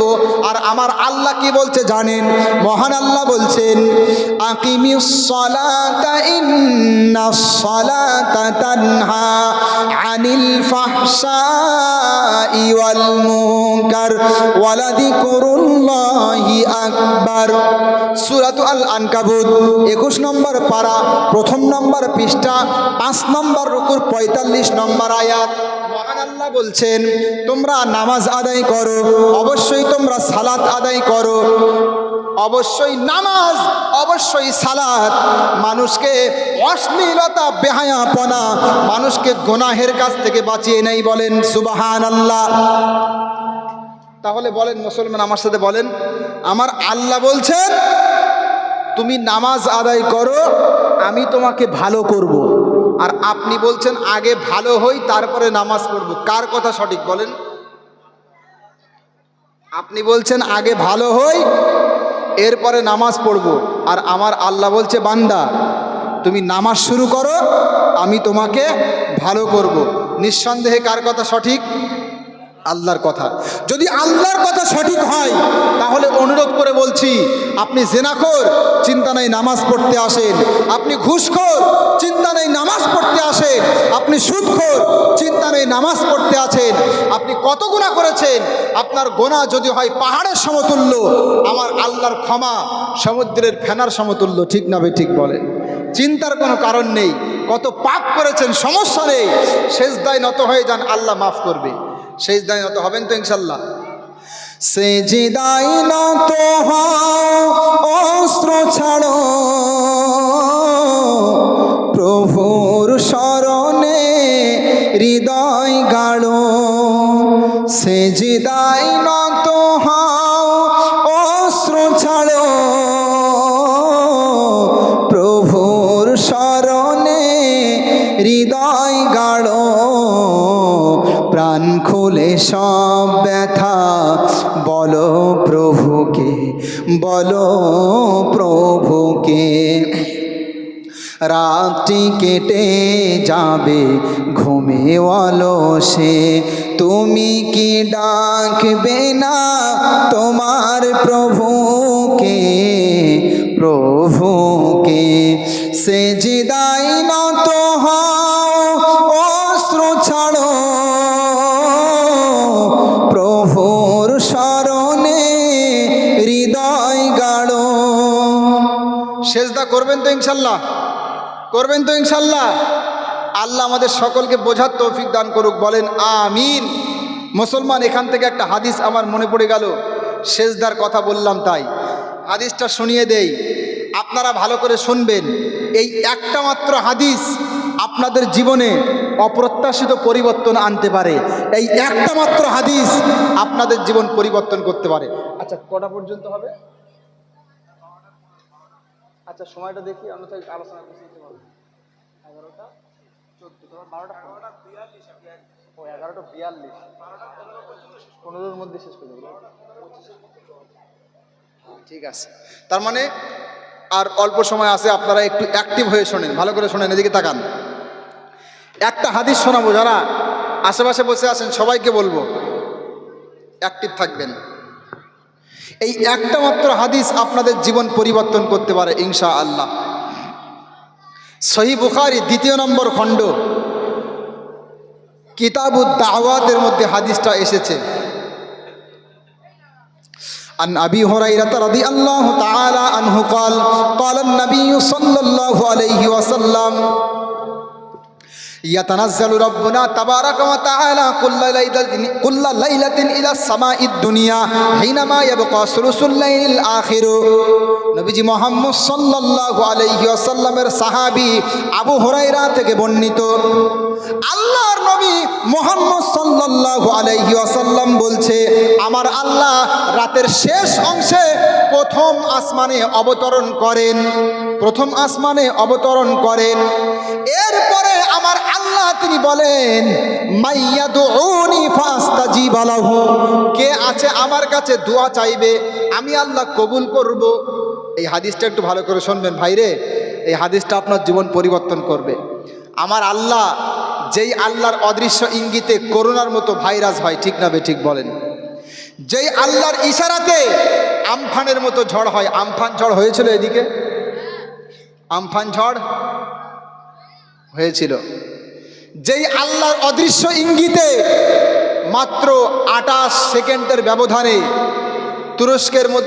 তুরস্কে বড় বড় বিল্ডিংগুলো মাটির মধ্যে ধসে গেল ভূমিকম্পনের মাধ্যমে, সেই মহান শক্তিধর আল্লাহ, যেই আল্লাহ চাইলে আজকে এখানে বসে আছি, আগামীকাল দুনিয়াতে থাকবো না, যেই আল্লাহ চাইলে যে কোনো মুহূর্তে পৃথিবী উলট পালট করে দিতে পারে, আমার সেই আল্লাহ প্রথম আসমানে অবতরণ করার পরে বলছে, মাইয়াদউনি ফাস্তাজিব লাহু, কে আছে আমার কাছে দোয়া চাইবে আমি আল্লাহ তার দোয়া কবুল করব। আর বান্দা আছে ঘুমিয়ে। বুঝলেন কি বললাম? বান্দা কোথায় আছে বলেন? ঘুমিয়ে আছে। আমার আল্লাহ বলছে, ওমাইয়াস্তাগফিরুনি ফাগফির লাহু, কে আছে আমার কাছে ইস্তেগফার করবে, কে আছে আমার কাছে ক্ষমা প্রার্থনা করবে, আমি আল্লাহ ক্ষমা করব। বান্দা আছে ঘুমিয়ে, পাহাড় পাহাড় গোনা মাথায় নিয়ে, আল্লাহ ডাকে আর বান্দা আছে ঘুমিয়ে। বুঝলেন কি একটা চিত্র দেখেন আমাদের সমাজের। এরপরে আমার আল্লাহ বলছে, আমাইয়াসআলুনি ফাউতিয়াহু, কে আছে আমার কাছে রিজিক চাইবে আমি আল্লাহ রিজিক দেব। আর বান্দা ঘুমিয়ে আছে, ওই বান্দা সকাল 8টা-9টার সময় ঘুম থেকে উঠে রিজিকের জন্য যাবে, অথচ রিজিক যিনি দিবেন, রিজিকের যিনি মালিক, যেই আল্লাহ চাইলে রাতারাতি বড়লোক তৈরি করতে পারে, আবার রাতারাতি কোটিপতি থেকে রাস্তার ফকির বানিয়ে দিতে পারে, সেই আল্লাহর অসন্তুষ্টি মাথায় নিয়ে সেই আল্লাহর ডাকে সাড়া না দিয়ে সকাল 8টার সময় ঘুম থেকে ওঠে ইনকামের জন্য বাহির হয়, আছে না নেই? আছে না? ফজরের নামাজ না পড়ে ঘুমিয়ে থাকে। ও বান্দা, একটু ভাববেন, হতে পারে এই ঘুমটা আপনার চিরতরের ঘুম হতে পারে, ঠিক না বলেন? রাত্রে ঘুমিয়েছেন, হতে পারে এটাই সর্বশেষ ঘুম। আর কবে আল্লাহকে স্মরণ করবেন? জলসা তো কম হয় না, জলসা আমাদের ওয়েস্ট বেঙ্গলে হাজারো হাজারো জলসা হয়, ঠিক না ভাই? হাজারো হাজারো জলসা হয়, লক্ষাধিক জলসা হয়, অথচ কোনো মানুষের মধ্যে পরিবর্তন আমরা দেখতে পাচ্ছি না। একটা মানুষ যদি পরিবর্তন হয় আমি খুশি হব, আল্লাহ খুশি হবে। একটু চোখ বন্ধ করে ভাববেন, আপনি আজকে দুনিয়াতে আসেন, কালকে নাও থাকতে পারেন। দুনিয়াটা শান্তির জায়গা না, ডিপ্রেশনের জায়গা। দুনিয়াটা টেনশনের জায়গা। দুনিয়াতে দেখবেন শান্তির থেকে অশান্তি বেশি, ঠিক না বে ঠিক বলেন? এই জন্য মসজিদে যাবেন, নামাজ আদায় করবেন, খাটিয়াটা নিজের চোখে দেখবেন আর একটু ভাববেন আমাকে যেতে হবে। কবি কত সুন্দর কথা বলছেন, সাজিয়ে গুজিয়ে দে মোরে সজনী তোরা, সাজিয়ে গুজিয়ে দে মোরে, সাজিয়ে গুজিয়ে দে মোরে সজনী তোরা, সাজিয়ে গুজিয়ে দে মোরে। বড়ই পাতার গরম জলে শোয়াইয়া মশারির তলে, বড়ই পাতার গরম জলে, বড়ই পাতার গরম জলে শোয়াইয়া মশারির তলে, আতর গোলাপ, আতর গোলাপ চন্দন মেখে দে সজনী তোরা, সাজিয়ে গজিয়ে দে মোরে। একটু কল্পনা করেননি আপনি খাটে শুয়ে আছেন, চতুর্দিক থেকে মশারি টানিয়ে আপনাকে আবৃত করে রেখেছে, পানি নিয়ে এসে আপনাকে গোসল দিচ্ছে, সর্বশেষ গোসল, চিরজীবনের মতো গোসল দিচ্ছে, আপনি আর দুনিয়াতে থাকতে পারবেন না। এই সমস্ত বিষয়গুলো নিয়ে কি একটু ভাবেন না? এত বাড়ি এত গাড়ি আমি কি সহিতে পারি, এত বাড়ি এত গাড়ি আমি কি সহিতে পারি, খাটিয়াতে খাটিয়াতে আমায় চড়াই দে সজনী তোরা, সাজিয়ে গজিয়ে দে মোরে, সাজিয়ে গজিয়ে দে মোরে সজনী তোরা, সাজিয়ে গজিয়ে দে মোরে। বলেন পরিবর্তন হবেন তো ইনশাল্লাহ? আজকে আখেরি মুনাজাত থেকে আপনাদেরকে তওবা করতে হবে। আমি মুসাফির অবস্থায় আছি, অনেক দূর থেকে এসে, সেই বনগা থেকে, বুঝতে পারছেন কত দূর, অনেক দূর এখান থেকে।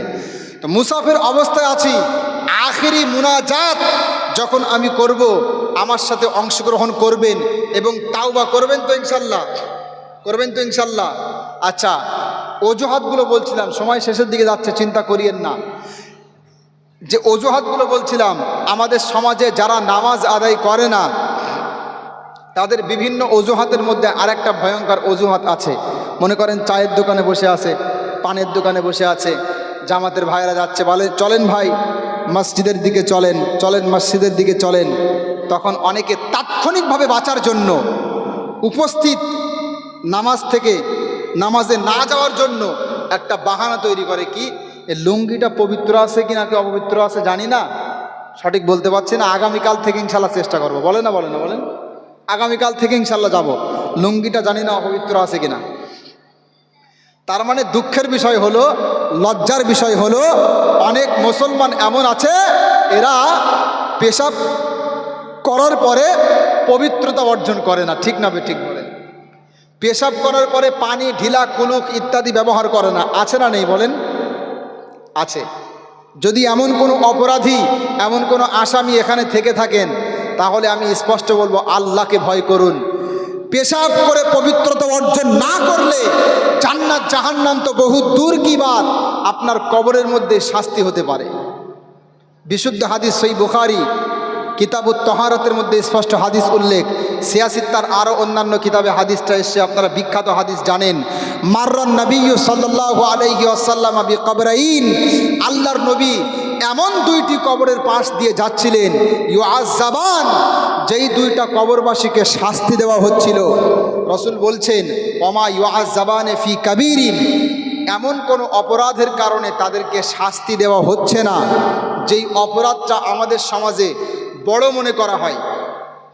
এমন দুইটা অপরাধের কারণে তাদের শাস্তি হচ্ছে যেই অপরাধ দুইটা আমাদের সমাজে অত্যন্ত হালকা মনে করা হয়। সেই দুইটা অপরাধ কি?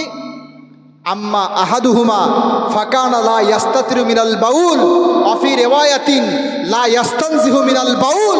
সর্বপ্রথম ওই ব্যক্তি যেই ব্যক্তি পেশাব করার পরে পবিত্রতা অর্জন করত না, পেশাব করার পরে পবিত্রতা অর্জন করত না।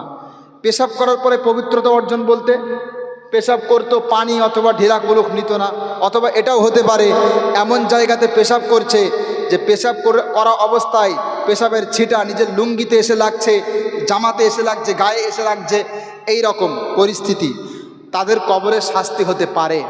তাহলে বলেন তো, আচ্ছা যারা চায়ের দোকানে বসে আছে নামাজের কথা বললে বলে যে আজকে লুঙ্গিটার অপবিত্র আছে, হয়তো হবে না, কালকে থেকে চেষ্টা করবো। আচ্ছা বলেন তো, ওই সময় যদি তার কাছে কোনো মৃত্যুর খবর আসে যে তোর কোনো আত্মীয় মারা গেছে, তাহলে ওই সময় ও কি বাড়িতে গিয়ে ড্রেস চেঞ্জ করবে না? বলেন করবে, কিন্তু অন্য কাপড় পরবে, পরিপাটি হবে, আত্মীয়র বাড়িতে যাবে।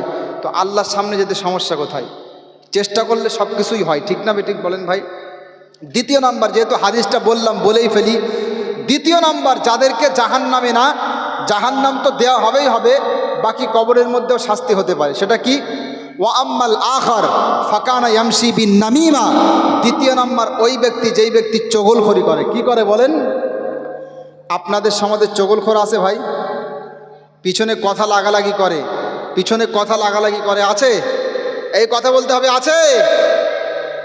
ও মুসলমান, আমাদের সমাজে অনেক মুসলমান এমন রয়েছে পিছনে গীবত করে, পিছনে কথা লাগালাগি করে, চগলখড়ি করে, ঠিক না বেঠিক? আমার মনে হয় বান্দা যদি জানতো গীবত করা কত বড় অপরাধ, চগলখড়ি করা কত বড় পাপ, আমার মনে হয় একবারের জন্যও গীবত করতো না, মানুষের পিছনে কথা বলতো না।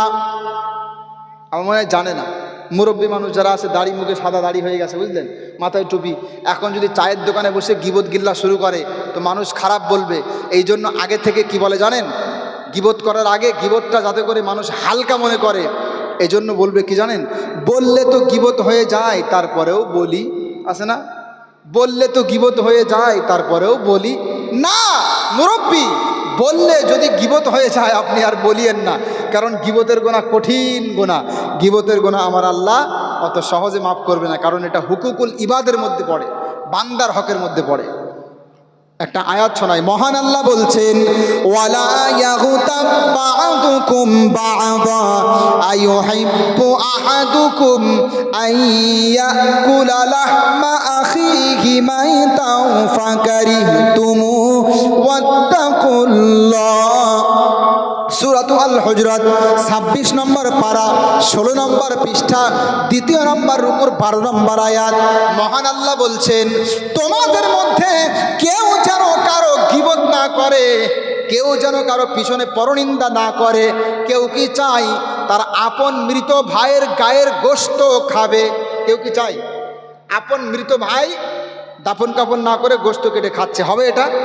কেউ চায় না। কেউ খেলে তাকে আমরা মানুষ মনে করব না, এত বড় পাপ গীবত করা।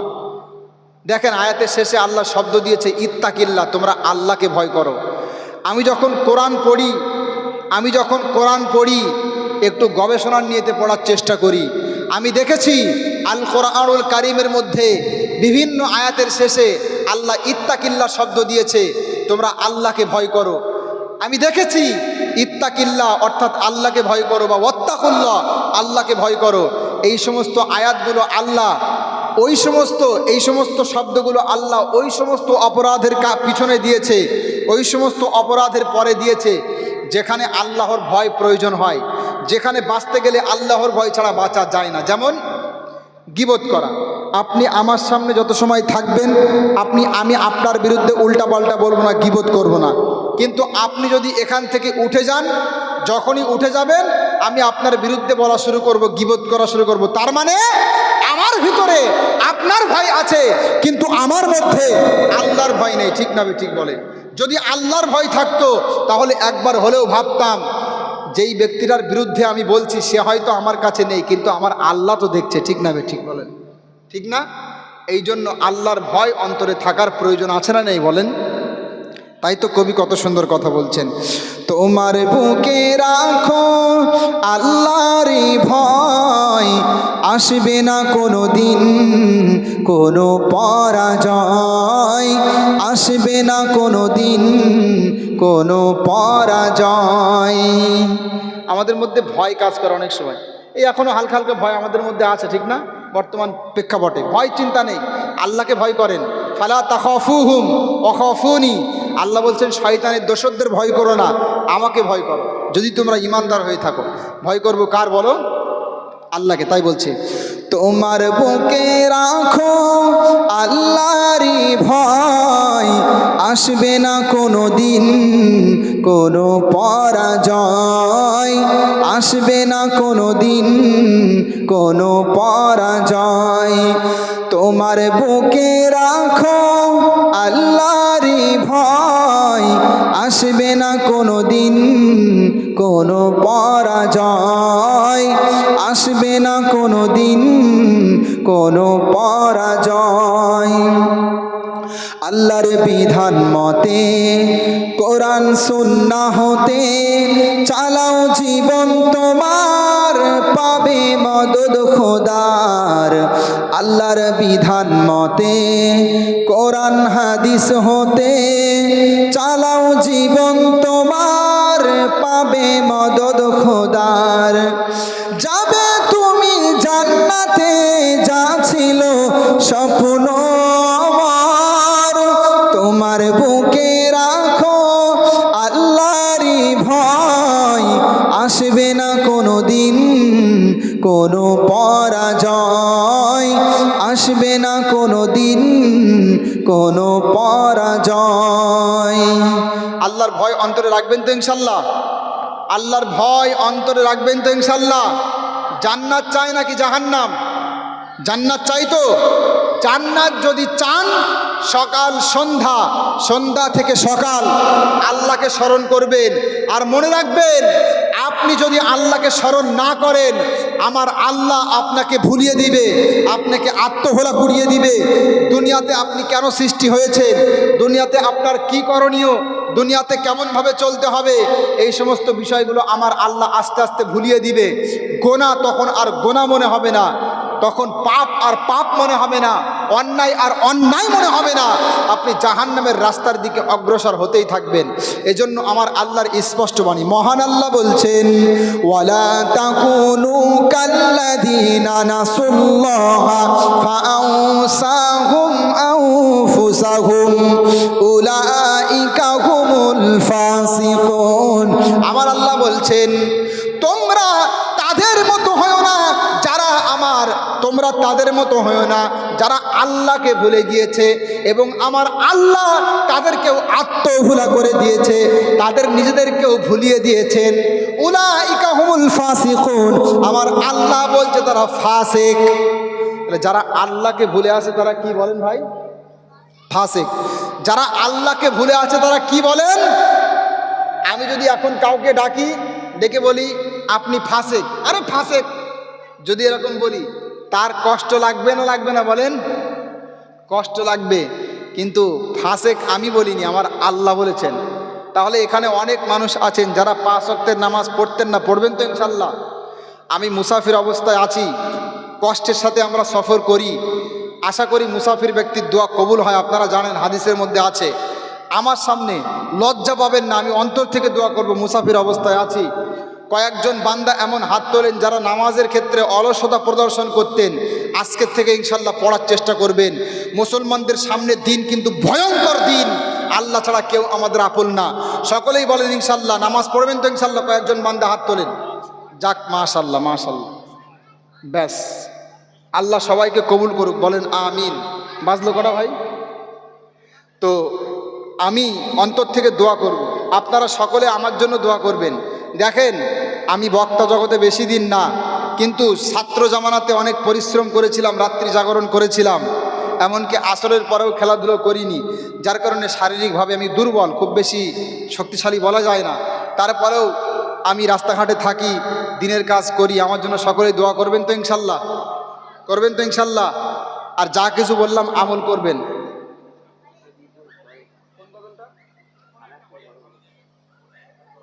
দরুদ শরীফ পড়েন।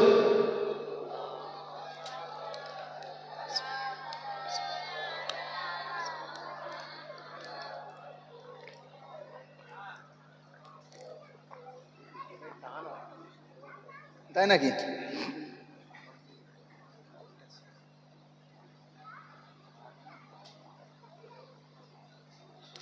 শোনেন,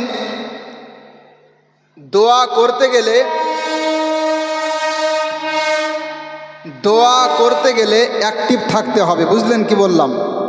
সতর্ক থাকতে হবে, সচেতন থাকতে হবে। সুতরাং আমি আপনাদেরকে স্পষ্ট বলতে চাই, দোয়া করতে গেলে যেহেতু সতর্ক থাকতে হবে, এজন্য একটা গজল তার আগে পাঠ করতে বলেছে, এরপরেই দোয়া করব। গজলটা আমি একা বলবো না, সবাইকে আমার সাথে বলতে হবে, জিকিরমূলক গজল, যাতে করে আমার একা না, সবাই বলতে বলতে আপনাদের ঘুম ভেঙে যায়, দোয়া করতে সুবিধা হয়। ঘুমাতে কেউ ঘুমাচ্ছে না, তারপরে বললাম কথাটা। সকলে জিকিরমূলক গজল আমার সাথে বলবেন। লা ইলাহা ইল্লাল্লাহ, লা ইলাহা ইল্লাল্লাহ, লা ইলাহা ইল্লাল্লাহ, লা ইলাহা ইল্লাল্লাহ। दोनों जहां का मालिक अल्लाह,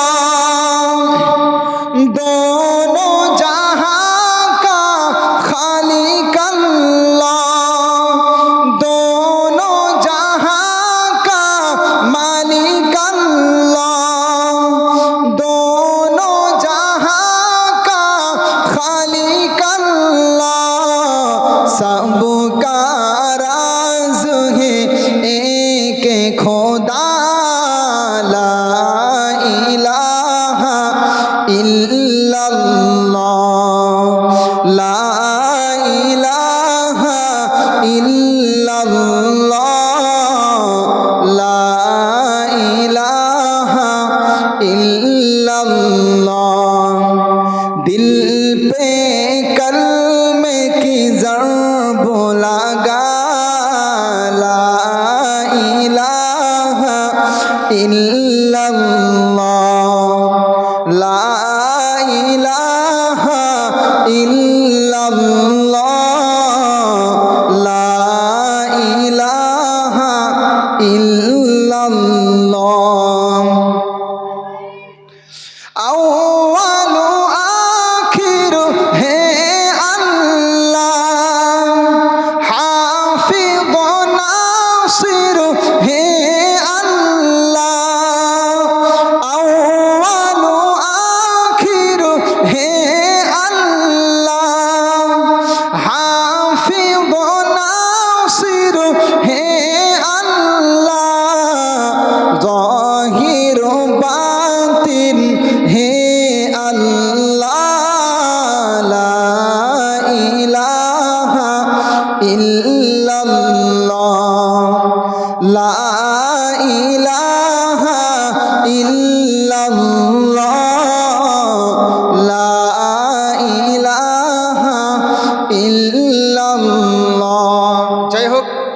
সংক্ষিপ্ত পরিসরে দোয়া করব।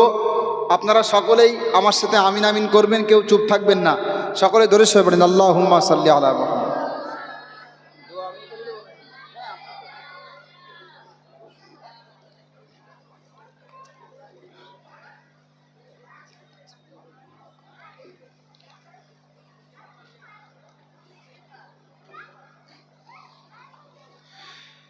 হেল্পফুল পজলটা কি এখানে সংগঠন উদ্যোগে আর কি, এটা তাই নাকি? মাশাআল্লাহ। নামও অনেক সুন্দর, হেলফুল ফুজুল। ইসলামী শরীয়তের সর্বপ্রথম সংগঠন, মানে ইসলাম মানে নবীজি মোহাম্মদ সাল্লাল্লাহু আলাইহি ওয়াসাল্লামের প্রতি নবুয়ত প্রদান করার অনেক আগে হিলফুল ফুজুল আল্লাহ রসুল তিনি প্রতিষ্ঠা করেছিলেন। যখন তার বয়স ছিল মাত্র 20 বছর, সমাজের যুবকদেরকে নিয়ে তিনি ওয়াদা করেছিলেন, জুলুম বন্ধ করব, ইনসাফ প্রতিষ্ঠা করব। বলেন সুবহানাল্লাহ। সেই নাম শুনে খুশি হলাম আমি। যাই হোক, অন্তর থেকে সকলে দোয়া করেন। পিছনে যারা হাঁটাহাঁটি করছেন সবাইকে বলবো, মুসাফির অবস্থায় আছে, আমার সাথে সকলে হাত তুলে দোয়া করেন। আল্লাহুম্মা আমিন। রব্বানা যালামনা আনফুসানা ওয়া ইল্লাম তাগফির লানা ওয়া তারহামনা লানাকুনান্না মিনাল খাসিরিন। রব্বানা ফাগফির লানা যুনুবানা ওয়া কাফির আন্না সাইয়্যাতিনা ওয়া তাওয়াফফানা মাআল আবরার। হে আল্লাহ, তুমি রহমান, তুমি রাহিম, তুমি সাত্তার, তুমি গফফার মাওলা। সেই ঈশান নামাজের পর থেকে নিয়ে মাওলা কোরআন এবং সুন্নাহের কথা বক্তারা একাধারে বলছিল, শ্রোতারা শুনছিল। শোনার মধ্যে বলার মধ্যে যদি কিছু ভুল ত্রুটি হয়ে থাকে তুমি দয়া করে মাফ করে দাও আল্লাহ। আর যদি কিছু সওয়াব দিয়ে থাকো নবীন, সিদ্দিকিন, শুহাদা ওয়া সালিহিন প্রত্যেকের কবর মুবারকে তুমি সওয়াবগুলো পৌঁছে দাও আল্লাহ। ওগো আল্লাহ, আল্লাহ তোমার কাছে হাত তুলে যারা আমরা আমিন আমিন করছি মাওলা, আল্লাহ আমাদের মধ্যে অনেকেই বেনামাজি মাওলা, আমাদের প্রত্যেককে তুমি 5 ওয়াক্তের নামাজি বানিয়ে দাও আল্লাহ। আল্লাহ, নামাজ না পড়লে জাহান্নামে যেতে হয় আমরা শুনছি, আমরা জানি, এরপরেও ইবলিস শয়তানের ধোঁকা মাওলা। আল্লাহ তুমি 5 ওয়াক্তের নামাজ পড়ার মতো সৌভাগ্য অর্জন করার তৌফিক দান করো মাওলা। আল্লাহ যারা বেনামাজি ভাইরা এখানে আছে আমাদের প্রত্যেককে তুমি 5 ওয়াক্তের নামাজি বানিয়ে দাও আল্লাহ। ওগো আল্লাহ, তোমার কাছে প্রার্থনা করছি মাওলা রে, জেনে না জেনে রাতের অন্ধকারে দিনের আলোতে আল্লাহ আমরা কত গুনাহ করেছি, আল্লাহ তুমি দয়া করে আমাদের সমস্ত গুনাহগুলো মাফ করে দাও। ওগো আল্লাহ, তোমার কাছে প্রার্থনা করছি মাওলা, আমরা যারা এখানে হাত তুলে আমিন আমিন বলছি আমাদের মধ্যে অনেকেই বিদায় নিয়ে কবরের বাসিন্দা হয়ে গেছে মাওলা, তাদের প্রত্যেকের আযাবুল কবর তুমি মাফ করে দাও আল্লাহ। আল্লাহ পিতা মাতা, দাদা দাদি, নানা নানি, শ্বশুর শাশুড়ি, আত্মীয়স্বজন, আল্লাহ পাড়া প্রতিবেশী, ময় মুরব্বী, আল্লাহ যারা আমাদের থেকে বিদায় নিয়ে চিরতরে কবরবাসী হয়ে গেছে আল্লাহ, প্রত্যেকের আযাবুল কবর তুমি মাফ করে দাও আল্লাহ। আল্লাহ আমি শুনলাম এখানে আসার পরে, আল্লাহ এখনই বলছিল আল্লাহ একজন ভাই জলসার জন্য চাঁদা দিয়েছে, দেওয়ার পরে তার ইন্তেকাল হয়ে গেছে, সে মৃত্যুবরণ করেছে মাওলা রে। আল্লাহ আজকে সেই জলসায় উপস্থিত আল্লাহ আমরা দোয়া করছি মাওলা, তাকে তুমি জান্নাত দিও মাওলা। তার যদি কোনো কবরে যদি কোনো রকম শাস্তি হয়ে থাকে বা কোনো শাস্তিযোগ্য কোনো আমল করে থাকে তুমি দয়া করে মাফ করে দিয়ে তার কবরটাতে আল্লাহ জান্নাতুল ফিরদাউসের বিছানা বিছিয়ে দেও আল্লাহ। আল্লাহ তোমার কাছে প্রার্থনা করছি মাওলা রে, যারা এখানে হাত তুলে আমিন আমিন করছে আমাদের মধ্যে অনেকে অসুস্থ মাওলা, আমাদের প্রত্যেককে তুমি সুস্থ করে দাও আল্লাহ। ওগো আল্লাহ, আমরা বিশ্বাস করি তুমি যদি আমাদেরকে সুস্থ করো পৃথিবীর কোনো ডাক্তারের ঔষধ লাগবে না মাওলা, আর যদি তুমি আমাদেরকে সুস্থতা দান না করো পৃথিবীর কোনো ডাক্তার আমাদেরকে ভালো করতে পারবে না আল্লাহ। এই জন্য তোমার কাছে হাত তুলে বলছি মাওলা, আমাদের প্রত্যেককে তুমি সুস্থতার সাথে যতদিন বাঁচবো কোরআন সুন্নাহের প্রতি অটল অনড় অবিচল থাকার তৌফিক দান করো আল্লাহ। জানি না কার কখন মরণ হয়ে যাবে আল্লাহ। আল্লাহ আমাদের প্রত্যেকের মরণ আগে তুমি পাক্কা সাচ্চা ইমানদার বানিয়ে দিও মাওলা।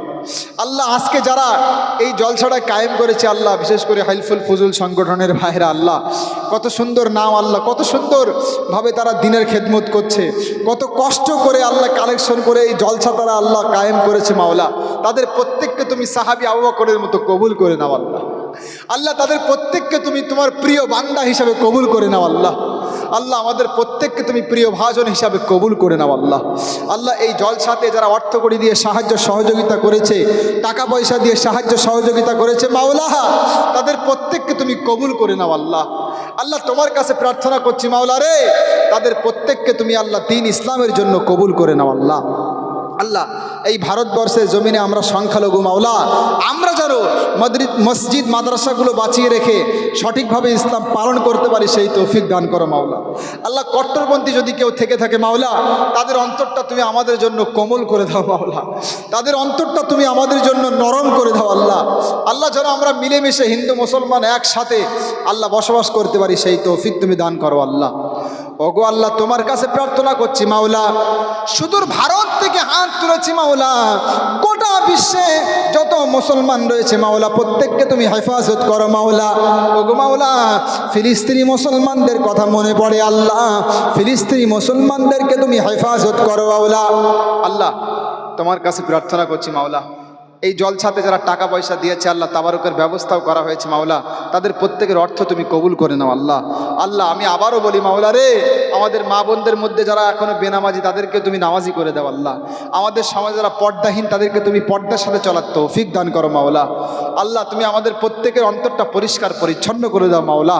আল্লাহ যে সমস্ত হাফেজ সাহেবরা, মাওলানা সাহেবরা এখানে আছে মাওলা, দিনের খেদমত করছে আল্লাহ, মসজিদের সাথে লেগে আছে, মাদ্রাসার সাথে লেগে আছে মাওলা, তাদের প্রত্যেককে তুমি দীর্ঘায়ু দান করো আল্লাহ। আল্লাহ তারা যেন দীর্ঘদিন আমাদের মধ্যে থেকে দিনের আঞ্জাম দিতে পারে সেই তৌফিক তুমি দান করো মাওলা। আল্লাহ তোমার কাছে প্রার্থনা করছি মাওলা রে, আমাদের প্রত্যেককে তুমি আল্লাহ মৃত্যুর আগে একবার হলেও আল্লাহ মক্কা মদিনাতে যাওয়ার তৌফিক দান করো আল্লাহ। আমাদের প্রত্যেককে তুমি একবার হলেও হজ করার তৌফিক দান করো আল্লাহ। আল্লাহ মৃত্যুর আগে আমাদের প্রত্যেককে একবারের জন্য হলেও আল্লাহ নবীজি মুহাম্মদ সাল্লাল্লাহু আলাইহি ওয়াসাল্লামের রওজার কাছে গিয়ে সালাম পাঠ করতে পারি সেই তৌফিক তুমি দান করো আল্লাহ। আল্লাহ তোমার কাছে প্রার্থনা করছি মাওলা রে, আল্লাহ আমরা যারা মুসলমান এখানে আছি আল্লাহ, আমরা তো সকলেই মুসলমান এখানে আছি, প্রকৃতার্থে আমাদেরকে মুসলমান হওয়ার তৌফিক দান করো আল্লাহ। আল্লাহ তোমার কাছে প্রার্থনা করছি মাওলা, আমাদের প্রত্যেককে তুমি শিরিক এবং বেদাত থেকে বাঁচার তৌফিক দান করো আল্লাহ। নবীজি মুহাম্মদ সাল্লাল্লাহু আলাইহি ওয়াসাল্লামের সুন্নাত অনুপাতে জীবনযাপন করার তৌফিক দান করো আল্লাহ। আল্লাহ আমাদের এই ছোট্ট দোয়া তোমার গফফার, সত্তার, রহমান, রহিম নামের ওসিলাতে কবুল করে নাও আল্লাহ। জানি না অনেক মা বোনরাও হয়তো হাত তুলেছে মাওলা, যারা হাত উঠিয়েছে আল্লাহ মা বোনদেরকে তুমি আল্লাহ ফাতিমার মতো কবুল করে নাও আল্লাহ, আম্মাজান খাদিজার মতো কবুল করে নাও আল্লাহ। আল্লাহ আমাদের এই ছোট্ট দোয়া তোমার গফফার, সত্তার, রহমান, রহিম নামের ওসিলাতে কবুল করে নাও আল্লাহ। আমাদের জীবনের কোনো কাজ যদি তোমার পছন্দ লেগে থাকে মাওলা, তোমার পছন্দনীয় হয়ে থাকে, সেই কাজের ওসিলাতে আমাদের প্রত্যেককে তুমি ক্ষমা করে দাও আল্লাহ। সুবহানা রাব্বিকা রাব্বিল ইজ্জাতি আম্মা ইয়াসিফুন ওয়া সালামুন আলাল মুরসালিন আলহামদুলিল্লাহি রাব্বিল আলামিন বিরহমাতিকা ইয়া আরহামার রাহিমিন। যাই হোক, আজকে মোটামুটি আলোচনা করলাম। আমার যে নাম মারুফ বিন রুহুল আমিন, এই নামে আমার ইউটিউব চ্যানেল আছে, আপনারা আমার বক্তব্যগুলো শুনবেন ইনশাল্লাহ। একটা